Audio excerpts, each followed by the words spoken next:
Pāvels, let's start.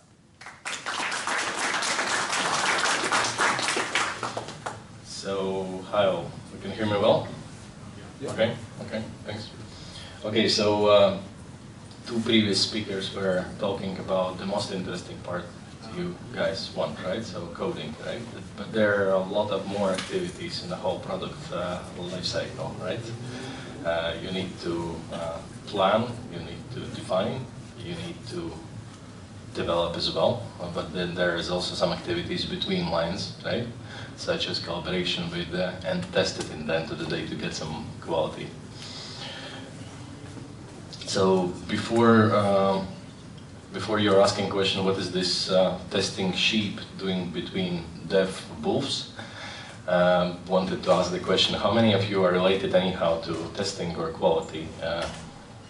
Awesome. Cheers. You will not get the socks, I don't have them. So happy to see someone, but even if it's not testing what you do every day, the whole paradigm nowadays in the industry have been shifted to that quality have to be ensured as early as possible. But there are also another pitfall that you as developers and coders need to collaborate with the QA people, right? And then there is also must be, you can maybe later go to your QA people and one more time explain them with this presentation why they are not needed. So this might help. First of all, who am I? I'm 11 years in experience with in the whole QA space. Calling generalist is because I had the possibility to work with everything when it comes to QA.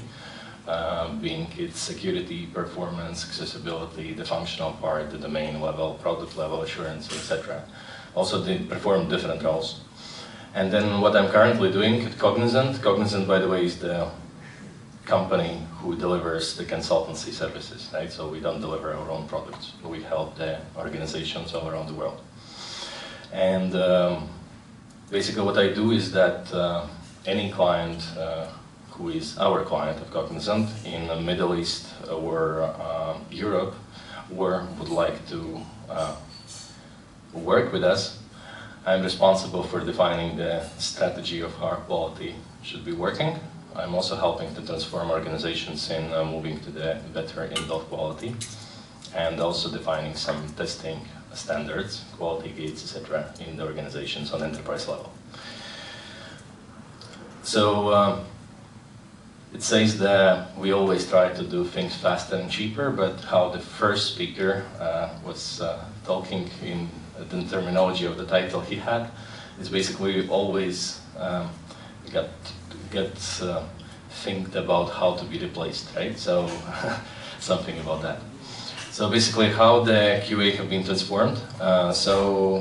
We had a traditional QA mostly doing the manual. There were times where we had 0 testers, then we started to have 1-to-1, then nowadays that paradigm shift a bit more to percentages, being 10, 20 in approximately based on the industry.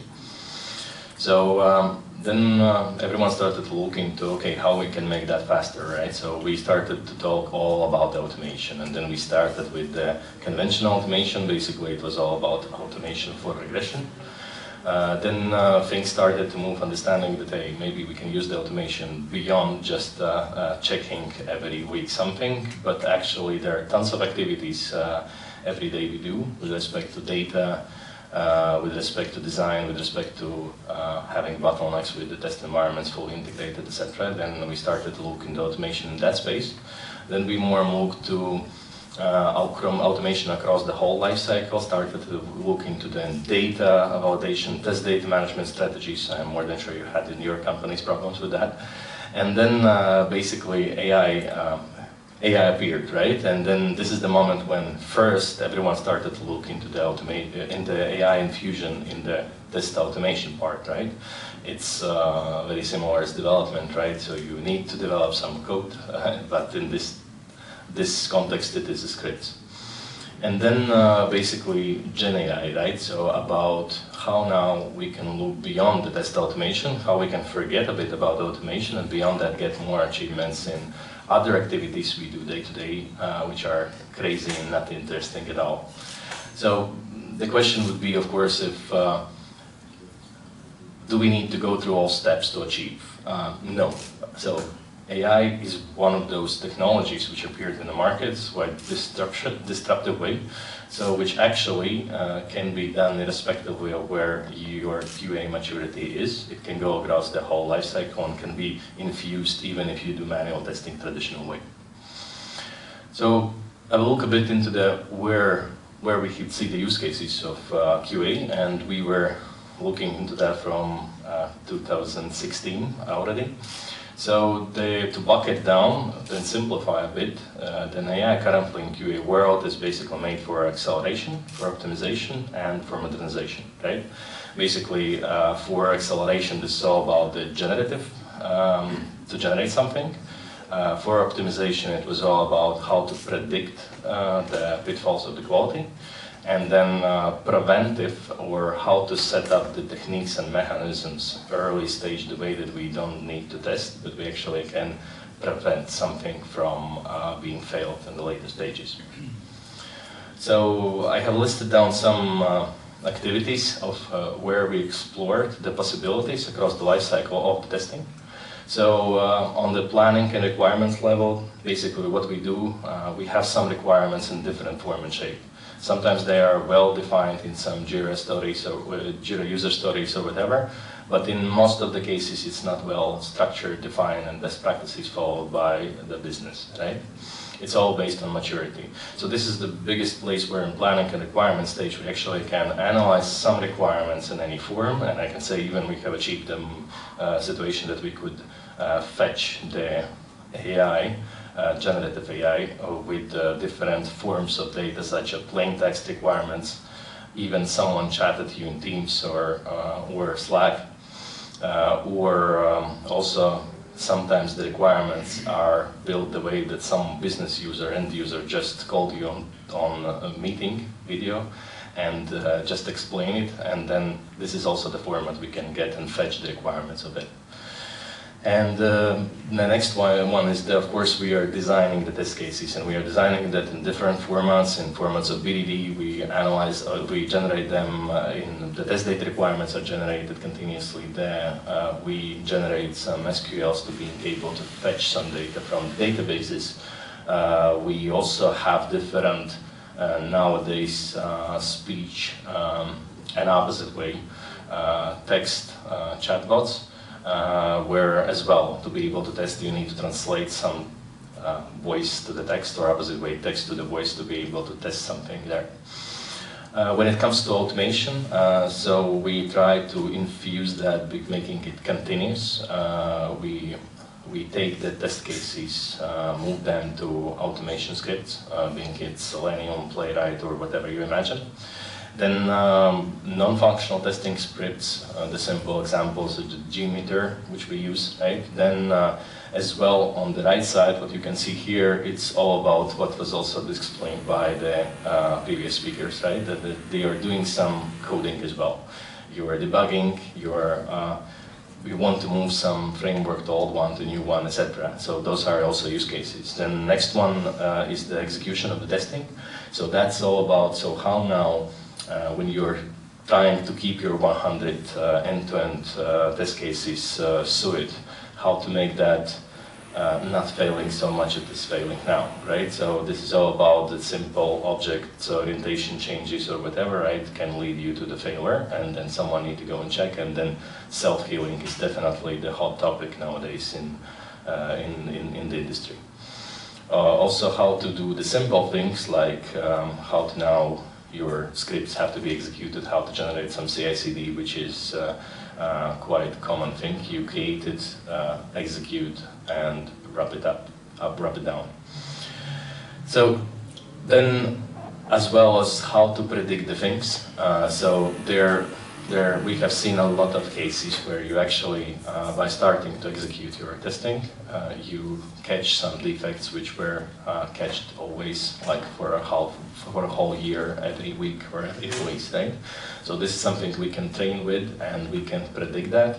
We can also actually play, on the testing side, we can play a bit role of consultancy, and that way also provide not only the steps to reproduce, but actually provide very detailed remediation plans and fix recommendations as well. So that way all the defect management process is a bit getting efficient, so you don't need to listen to the dummy questions from QA team, or you don't need to spend a lot of time on explaining them or understanding them what they want from you, right? So reports metrics as well, so that's obvious, right? Analytics, and so do analytics on top of the outcome and translate it to more readable way. And then the interesting part is the knowledge management, right? So how to understand the DB schema you test, how to understand the relations of the database, how to understand what the business wants from you, right? So how to understand quickly the code you have developed, right, etc. So this is about how to feed that all to the knowledge management. So now just talking about the use cases, right? So more of what kind of benefits we see of that, right? So by the way, all those use cases which I explained, we actually have done implementation for one of the other clients, so this all is possible on real and done, right? So to summarize, it's 20 to 30% productivity enhancement we have seen. We definitely don't speak about replacement, but we definitely see about the benefits of productivity. And also, well, previously speaking, what I can realize, the questions always appears about, so how people react on being replaced and all that stuff, right? So I can answer it a bit different way. So nowadays, if their business nowadays, who is more used to become closer to IT, if there is the developers who now can do much faster the delivery of the code and the changes, right? If there are processes and tools which actually make the things more efficient, then testing should align to that, right? So it just means that the same people nowadays need to produce more and faster, right? So this is the answer. So we need to adapt to the changing world.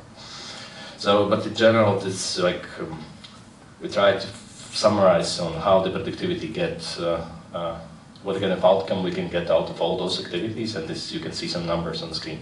So what is a good thing is that it's not only stopping on the QA world, right? So actually, QA, as I told, is now integrated a lot in the whole product management lifecycle, right? So you have a lot of synergies between developers, you have a lot of control nowadays given to the product managers as well as product owners, right? To define their expectations on the outcome a bit better, right? That's why you actually try to map how the different roles can gain in addition to that by adapting those solutions and somehow give it to them as well to be able to use, right?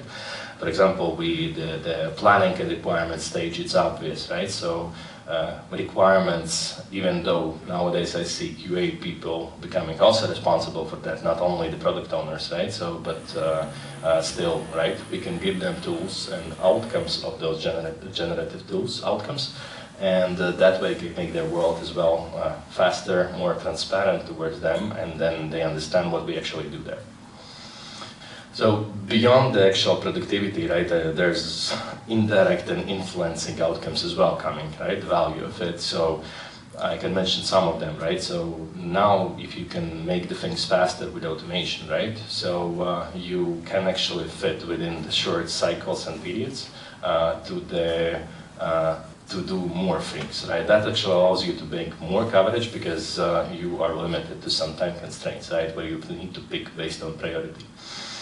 So we actually see a lot of, in industry, the traction around moving away from legacy mainframe to more digital and cost platforms, right?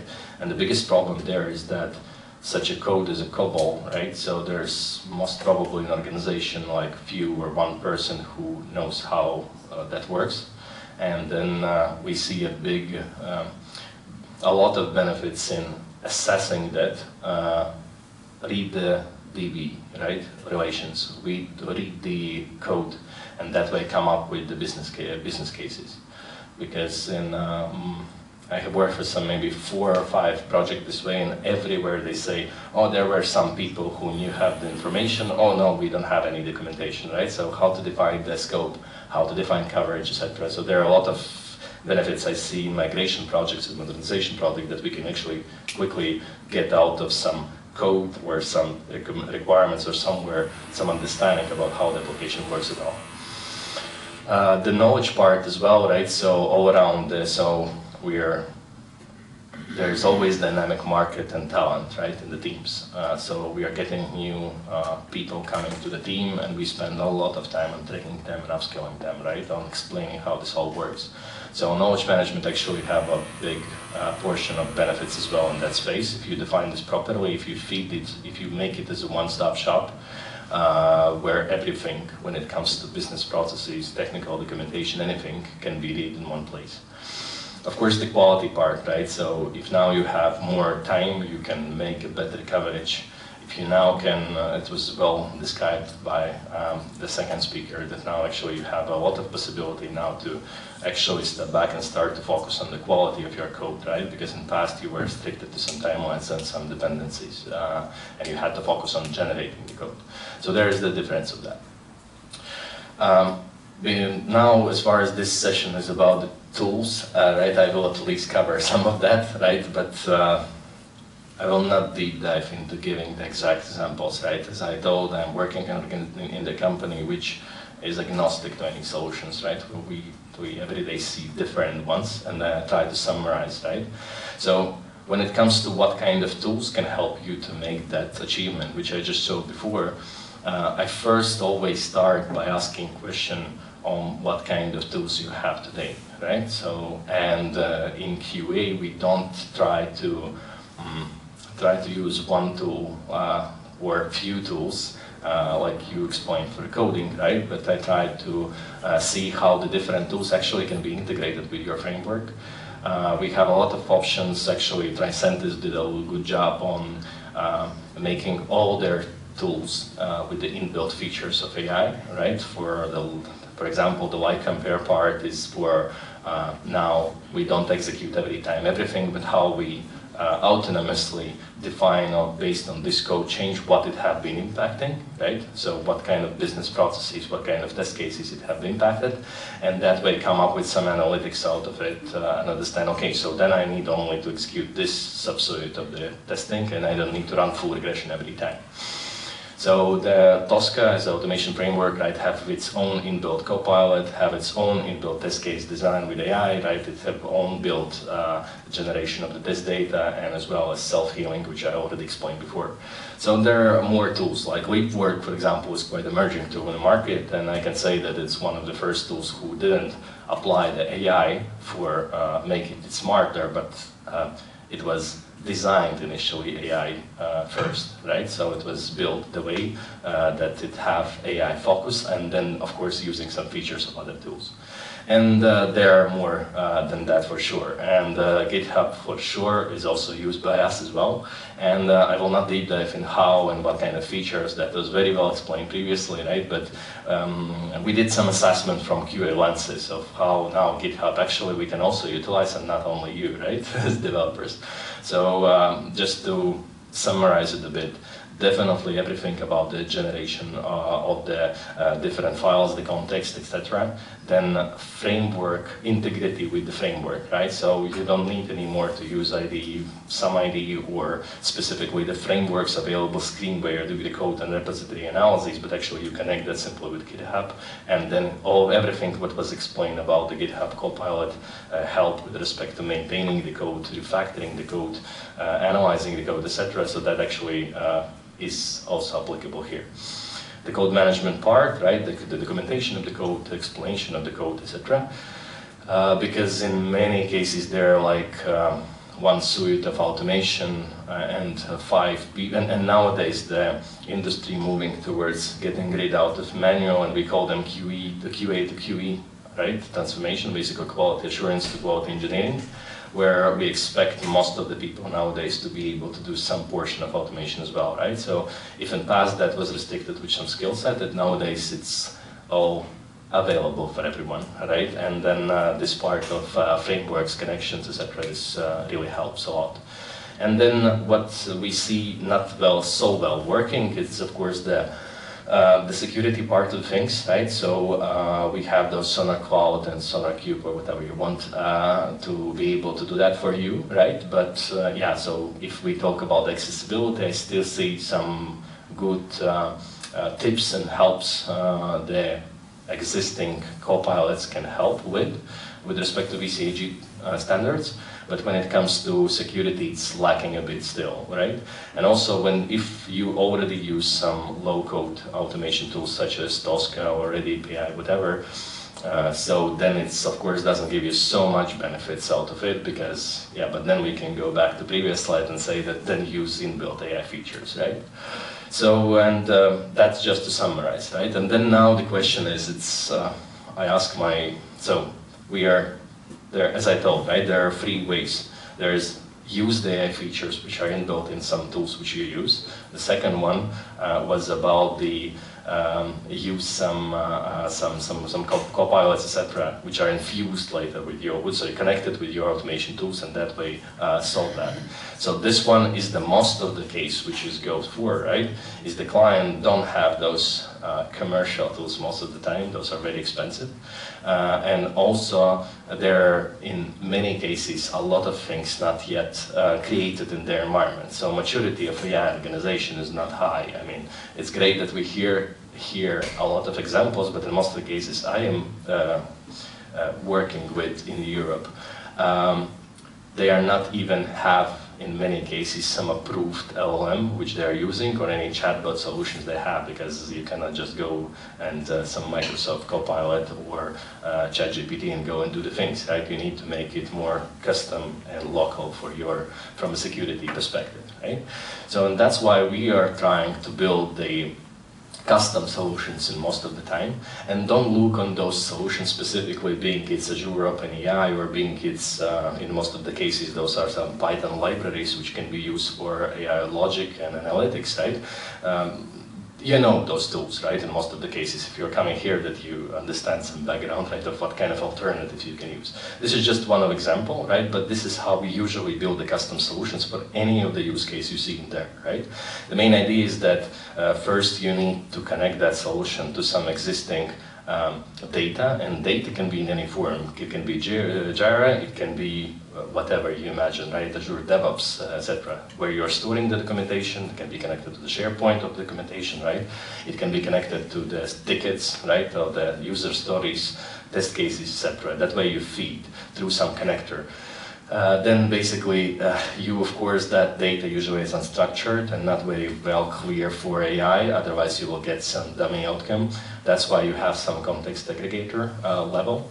The third one you see is all about the kind of ranking now, masking and validating the context. Basically, you need to, if you have the same, like a simple explanation, if you have the same outcome with similarity, you need to decide which one is the more important and which case. You need to have some context should have some grading, right, and ranking of which is more important in which case. So then, of course, we connect that all with the vector DB, and this is usually the place where we can call it also the training data, right? Then the interesting part here is the local LM or the small model, right? So here it's interesting part is that we a bit touch upon the agentification part, the agents part. So we don't suggest to use one big learning model, right, for analyzing and making the decisions, right? You usually create domain-specific or product-specific, so some kind of models which will allow you to quickly respond and be expert in some on other areas. Then, of course, the prompts, the forever story, right, of how to make this properly, right? So we have built the libraries of the prompt. It was similar we showed in the previous called the LLM file, which was showed by previous speaker, right? So something similar, right? So whatever you build great, you store it and ask everyone to use, right? Another thing is that actually can you ask write it very simple dummy way and then build the logic the way that actually generate your prompts smartly and actually create that file for you, right? Another one, as soon as that is done, then you want definitely those prompts to become processed well, right? Then point number 8 is about how to make sure the trustworthiness of the outcome, we call it, right? So how to make sure that hallucinations are not there, right, etc. So another one is and then basically what you do, you connect it to the output. And why I'm trying to make it so generic is because based on the case, you want the output in different format. For example, you create Jira task and you want outcome, the same Jira task to be updated with the test case, right? So that is your connect to Jira. When it comes to, sometimes you want generation just in simple format, right? Somewhere in SharePoint. That's why you just have some endpoint and then you kind of decide yourself how to connect to that endpoint. So that was about some tools, right? So now the agentification, I already touched the topic upon, so better not have one big, but better create custom small which are experts in different areas, right? So and just to compare it between, is that then on the left side you can see some, of course, very simplified, right, but way of how generative AI works, right? On the right side is actually agentic AI. So the biggest difference is that you need some, for processing and analytics, you are making some decision based on some data or based on some background, right? And then also you also do the things and not just provide the outcome, right? And this is the difference of act and tools to be there. And then still response and some actions are there as well, right? Then we can talk about the next topic, talking about how to now connect this all together. The biggest difference is that you cannot say which one is better, right? So there is a different purpose, different complexity, different aspects of how you need to bring the human in loop, etc. So now then, if now we touched upon the solutions being separate, then we also touched about now let's make it more as agents rather than as solutions. So this basically represents well on how now connecting different agents in some kind of workflow and make them communicate like people communicate from different departments, how to make it connected with a better decision, right? So the simple representation of the data source, so you feed whatever you can. Then you, on a knowledge modeling level, you kind of define the vector DBs, you define the knowledge graph, you feed it and explain it, how the data should be structured, treated, etc. So what means what, basically. On the agent tool, so now this is the moment from QA point of view as well, how we look on the agents, right? You create a different generative validation, the knowledge, etc. agents, and now how they can, and then you create the test case generation one, test data generation one. So that's why you make them all. It was also well explained about the prompt. That when you write some prompt, you need to first explain what kind of role and persona this agent will play. And then it becomes the expert of this. And then you also feed it with the proper data sources, formatted with the proper way. And then on the coming to the top, right, so this is how you actually define your solution, right? So now you connect multiple, it's also actually making, this way you will make it flexible and scalable. Basically, the way that you maybe don't know how all those agents can be used together, right? But there will come a situation where you can start to connect the dots. And this is the moment when now your multi-agent kind of solution being in some pipeline where you have in that pipeline a lot of experts, right? Who will make their own work and then collect it to some outcome. So this is basically how that is happening. So the outcome of that, I have two things. So first I want just to simplify it a bit and say that, okay, so imagine that there is some quality engineer, Leah, right, who do the day-to-day activities.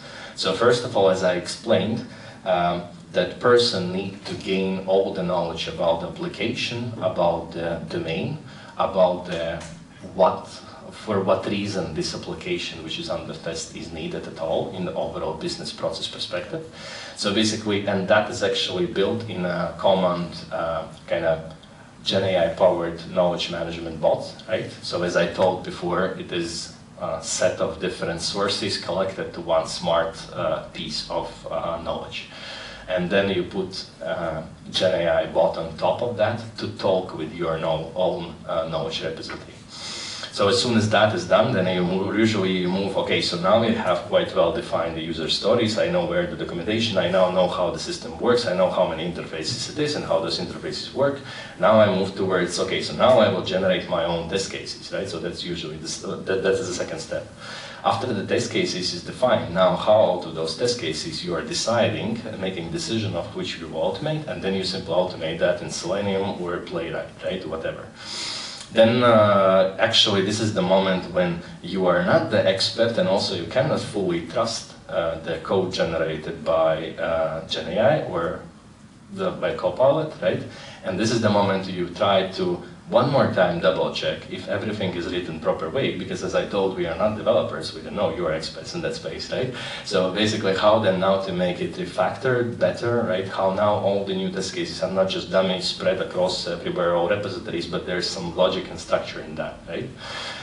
Then as soon as we had done that, so now she have automation, right? But for execution you need this data. So this is also the place where we can leverage the LLMs. And then the great thing, next one is the prediction, right? So you are now not simply blindly execute, but you try to see the few past patterns about what have failed, maybe, not maybe, but in most of the cases you have test environments very fragile, meaning that it fails all the time. So you feed, so Leah gets fed with all possible inputs about where most probably something will fail if I will do that or that. And then we move to, of course, on, so now we need to optimize the regression suite. We need to make a selection smartly of what kind of test cases we want to execute in this way. And you want also to predict, right? So this is basically what your this step is doing. And then we execute the test generating the insights. So after tests are executed, defects in most of the cases is the next step, right? Hopefully not, but in most of the cases it is. So that's why the kind of how to define the root cause, what is the exactly problem. So you connect the report and testing inputs you had in the very beginning, and now you also have fed it with the code, and that way actually you can provide already the troubleshooting, and maybe you can even fix it yourself in the future. And then basically this is how it moves further, right? And then of course you also need to execute some performance scripts in JMeter, right? So that can be done in two ways actually. One way is taking the manual test cases, understand how that's working, fed it with the object of the application, fed it with application information as such, and generate JMeter scripts. Another option is actually we can go it from automation, because in automation, most of the cases for me, maybe I will be killed with this statement, but in most of the cases for me, the functional automation is very similar to performance. The only difference, you still press the same buttons, you please still fetch the same objects, right? The only difference is what you expect in the end of the day, what is your expected result. And this is how performance just differs with the validation, that you don't measure that some button is working and pressed, but you just measure how much time it took from step A to the step X. That's why from automation you also have a way of translating this to the performance. And then in the end of the day, of course, you are done, you have some suite, you add it to regression suite, then you need to, of course, continuously maintain that suite, and then again, Copilot, whole story comes to the picture and development and refactoring and prediction. And then, of course, in the end of the day, you can even update back the documentation, and that way you have everything. So that's the kind of simplify you on how then all the solutions I explained before can be done with some life cycle and actually enable and support and become a co-pilot of the actual real person. I have one video. As I explained, unfortunately I cannot show the real life examples of the real projects, because I either don't have access to that or I am completely not allowed, because it's in their environment. We don't have our own products and we are not allowed to do this in our environment, just connecting their production, the test environments, etc. So a bit, how to go away from this.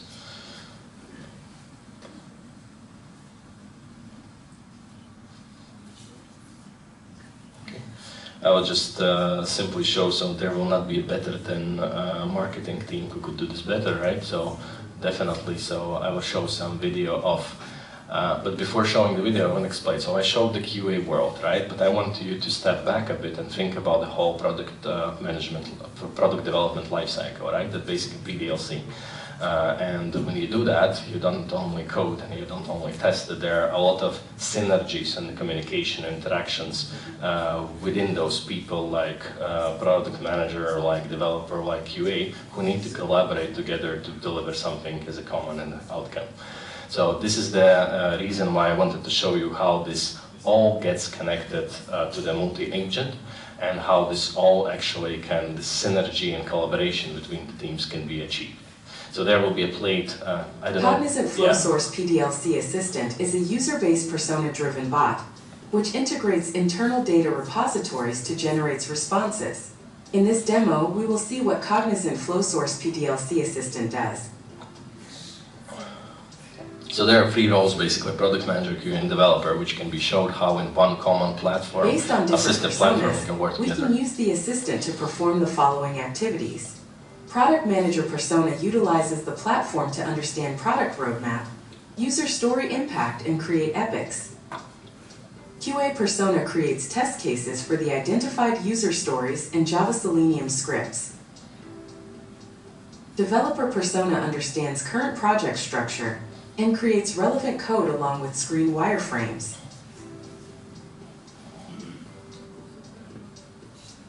As a product manager, I would like to know what is the roadmap for iPayment application. You can see that for the iPayment application, we have the roadmap for 2024, 2025, and 2026 for each quarter. As product manager, I would like to see which user stories are getting impacted. We get information about the historical stories which have been created and the user stories which will get affected. We will create user story now. You can see that there is an epic user story acceptance area and there are multiple references to it. We can see the references as well.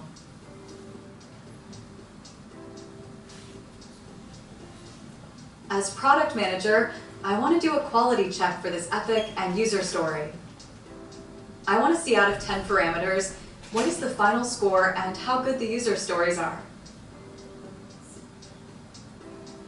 Now, I want to further split the user stories. Now, we see that there are 5 different user stories been created for Product Manager. I can copy and add user stories to Jira manually. Also, we use the link to upload user stories to Jira. This is all about the Product Manager persona.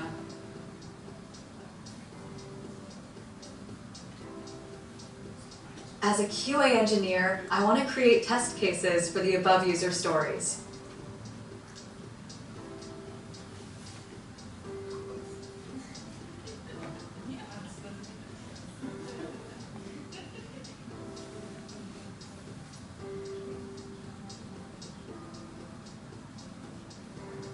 PDLC Assistant creates test cases for the user stories along with the Java Selenium scripts.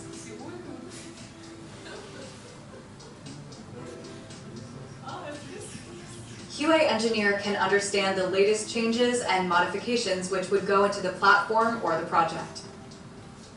QA engineer is now familiar with the changes and can go ahead. As an application developer, I would like to know what is the folder structure. I am starting with the application and want to understand what the project structure is. PDLC Assistant would generate directory layout, modules, and the overall project structure. For instance, if we would like to know the point of contact for database-related queries, PDLC Assistant will provide details to connect the user with the right SME. Now, let us see how to create a Figma page or modify existing pages and take it forward to Figma screens.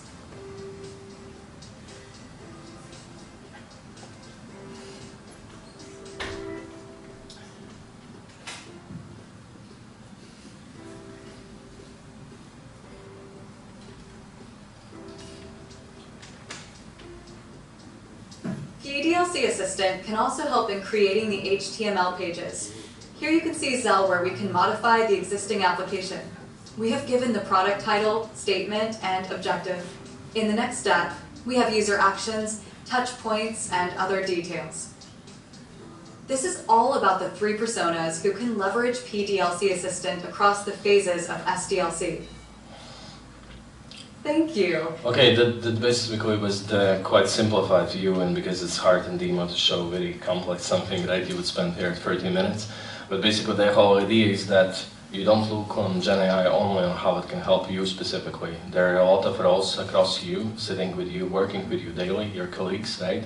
Which need to also understand what you are doing, right? And they can proactively and quickly help you on making the things better and faster in the early stage. And of course, on the background, there are a lot of added features of how you, for example, how to make sure that the code produced, which you have seen on screen, is well done, etc., right? Of course, you can say that use developer, know the code structure, but what if we take the scenario where they're a completely new person in the team? Or in some cases, you actually can rotate across 10 applications as a developers, be part of the shared team, and that way you utilize knowledge not only for one specific application, but you can actually maybe every week working on something new, right? So this is providing the view on how this centrally, as an assistive environment, the people can collaborate between themselves. And then it also, as you see, if you have access to others, you actually can start to take over more responsibility by taking other people's work. So, and then basically just to, because before we're closing, right, this is straightforward and easy, right? Whatever we discussed, the answer is yes and no. So of course you have a lot of pitfalls and challenges with respect to that, right? So the biggest I see about how to start the program and project of AI in your company is all about the resistance and expectations of the management. They usually set very unrealistic expectations, and then in most of the cases where I work with the top leadership and C-suite of the different companies, their first question is then, how then I can now make my team smaller by implementing the AI and GenAI? So that is completely wrong mindset of how everyone is starting, and this is what we are trying to explain them as well, right? So, imprecise responses, right? How to trust your results. That is another case. So that, of course, comes to this discussion of how you enable, after you have generated anything, I suggest clearly to create agent which will check the quality of the outcome by becoming the expert of reviewer, right? So same about the development and the developing the code, right? So when you have generated something, put agent which will become a peer reviewer who can actually review and challenge itself by the quality it has produced.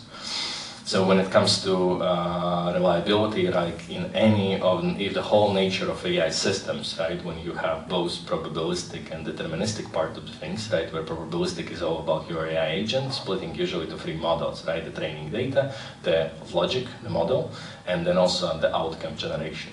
So, and then where deterministic on the right side is the regular functionality, right? So we should not forget that chatbots, for example, is one of the solutions companies are trying now to implement. Basically, first AI and GenAI solutions companies try to implement for the businesses are communication with the customer, which is most of the cases is chatbot. So then we need to understand that chatbot as such have a backend and have a front end, where the backend is the AI logic, the probabilistic part, but you still have the outcome, you still have a performance part of it, how quickly it comes out, and it has regular functional things as well. So here it exactly explains the same. The privacy and security, when all of us now have, okay, that's awesome, AI, GenAI helps, let me try something, you usually then come to the situation you either don't have company approved, right? So we definitely want to control a bit our people where they're doing the things, because I have seen tons of times people just going, opening another window, ChatGPT, and copying the part of the code and try to help me to fix it, right? So then also the use cases, so I've never seen any solution which can have been created for one application or one team and ideally copy-pasted working for another one. So make it scalable enough, as I already showed in the previous few slides back, and then adapt it for the needs after you. So industrialize it by the scalable solution. And then, you know, the terminology of like FIFO, right, the first in, first out, so I tell it GIGO, right, so usually when you give a garbage to the train with the garbage to GenAI, it also will give you garbage back. And then how to kick it off, right, so I see this in the larger organization where you have a lot of bureaucracy and etc. Right? You need to first establish the work group, some people of interest, right, who actually can work, and then there's a lot of discussions with the legal department, with the security department on what you can do and what you cannot do. And then assessing the use cases, so focus on where you really see the benefits rather than jumping on a 5-year project of Gen AI infusion for our daily activities, right? Then also, maybe there's already a lot of, maybe there are tools which actually have already AI features which you didn't know. Then analyze pilot benefits realization, industrialization. So this part of benefits realization is very important, right? Because we might forget about it, but someone like a management layer should always sell the things, right? And get the budget more. So you need to first realize the benefits. And in many cases, you will actually realize that there is no benefit and you will throw that project away, right? But that's why I start with small. So identify champions, that's important, right? When you now, the biggest problem is that we are getting the top-down buy-in when it comes to such features, but bottom-up. So basically, if no one is planning to use your awesome tool, then it doesn't give you any benefit. Raise awareness across organization, then switch mindset, get buy-in, and so this is all about, so you need continuously advocate, right? This session is awesome way for it, like DevClub as a community is awesome way that now people can come here, get awesome ideas, and go back and try to implement something like this at their work. And train, right? I start at least with teach people how to properly write the prompts. And then give it a try is basically all about just go and try something, right? Rather than try to learn first with this going through 100-hour trainings and then only try. And how I tried actually is that I'm proud of becoming a record holder, kind of contribute to the record, Guinness record. So basically our company have actually did a world record of dedicated vibe coding weeks, and there were 52,000 participants doing the vibe coding for a week. And then as outcome we get prototypes on 30K solutions, right? And basically what the whole idea of that vibe coding was that we were given with the choice of whatever vibe coding tools we want out of this list. And then we just, everyone, and that was a great example of how you try to train the non-coder like me, how you can actually go and try yourself the coding, right? And there is on the bottom actually the outcome of it. Don't judge me too much, right? Because that, I can tell you honestly, that was done within 5 hours. And I just was sitting down thinking, okay, so I speak about all this QA, right? We have a lot of tools which I contributed more as a product owner to, rather than actually doing it myself. But basically, what if I try to replicate and do it myself? So within some few hours, I have developed the web app. So most probably the web designers would kill me, right? But I tried. So I created some web page where basically you have 8 different solutions which will help you QA day-to-day life. So you are executing some automation, you want to troubleshoot the errors continuously. You also, test managers are afraid of how bad reports of the bug reports of developers also, right? So you can bring some kind of guidelines and quality check for that, etc.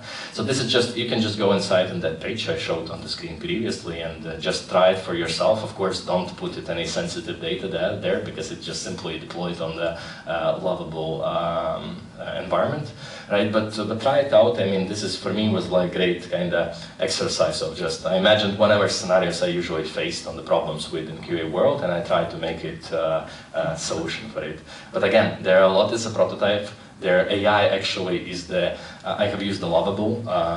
The backend of the Lovable is the Lovable integrated LLM, right? So of course I would do it different way. I would connect some external API and an open API key, right, to be able to do analytics for me for those tools. But still it gives quite a good impression of how everyone could do that. Because trust me, I don't have any background in development.